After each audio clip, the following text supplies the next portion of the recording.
Hello everyone, my name is Vaishnavi Tyagi and I read in standard 8th in एलिंगो public school. तो आज मैं आपको बताऊंगी कि सूर्य ग्रहण और चंद्र ग्रहण कैसे लगते हैं। सूर्य ग्रहण के वक्त जो हमें बातें बताई जाती हैं या फिर चंद्र ग्रहण के वक्त जो हमें बातें बताई जाती हैं, क्या वो सच होती हैं, और अगर सच होती हैं तो इनके पीछे का साइंटिफिक रीज़न क्या होता है। ये ग्रहण कभी कभी क्यों पड़ते हैं और क्या रीज़न होता है, कब कब पड़ते हैं, ये आज हम सब इस वीडियो में जानने वाले हैं। तो पहले बात करते हैं हम सूर्य ग्रहण के बारे में। सूर्य ग्रहण को हम इंग्लिश में बोलते हैं सोलर एक्लिप्स, सोलर एक्लिप्स। और अब जानते हैं कि ये कब लगता है। जैसे हमको पता है कि जो हमारा मून होता है वो हमारी अर्थ के चारों ओर घूमता है, और जो हमारी अर्थ होती है वो हमारे सन के चारों ओर घूमती है।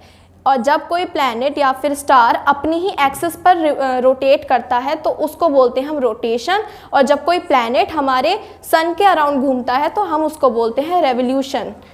और इनके इस रिवॉल्व के कारण जब ये तीनों एक स्ट्रेट लाइन में आ जाते हैं, यानी कि जब हमारा मून हमारे सन और अर्थ के बीच में इस तरीके से आ जाते हैं, तो हम इस सिचुएशन को एक्लिप्स के नाम से जानते हैं, यानी कि this situation is termed as eclipse.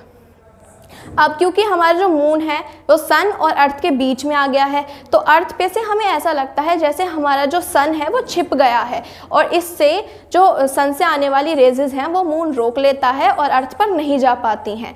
अब ये जो एक्लिप्स होता है दो तरह से लगता है, पार्शियल और टोटल। पार्शियल एक्लिप्स हमें कब देखने को मिलता है, जब हमारा जो मून है वो आधा हमारे सन को ढकता है, जैसे आप इस इमेज में देख सकते हैं।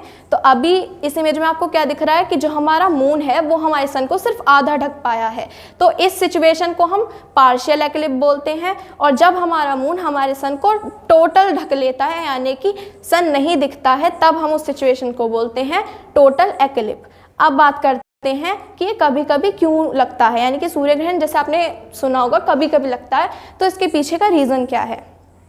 अब मैंने आपको बताया कि जो तीनों हैं वो रिवॉल्व कर रहे हैं और कभी रुकते नहीं हैं, यानी कि घूमते हैं एक दूसरे के तरफ, चारों तरफ। तो इससे क्या होता है, अब जो सन मून है हमारा वो अर्थ के चारों ओर घूम रहा है, और जो अर्थ है वो हमारे सन के चारों ओर घूम रही है। तो इनके इस रिवॉल्व के कारण ये कभी कभी एक स्ट्रेट लाइन में आते हैं। क्यों? क्योंकि जो हमारी अर्थ है वो तो सन के एक सर्कुलर पाथ में घूमती है, बट जो हमारा मून होता है उसका जो ऑर्बिट होता है वो थोड़ा टिल्टेड होता है, जैसे आप इस इमेज में देख सकते हैं।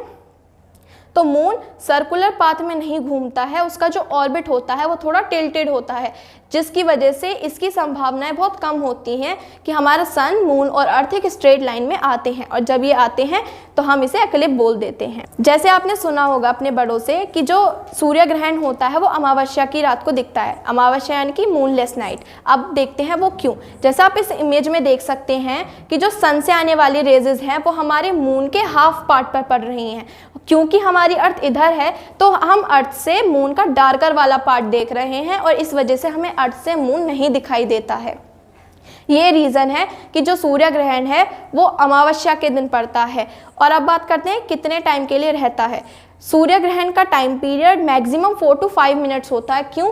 क्योंकि हमारी अर्थ और मून दोनों ही रिवॉल्व कर रहे हैं, तो मून बहुत कम टाइम के लिए सन के आगे रह पाता है, और कुछ ही समय के बाद में ये तीनों अपनी नॉर्मल कंडीशन में रिवॉल्व करने लग जाते हैं, और सूर्य ग्रहण इतने ही टाइम के लिए होता है।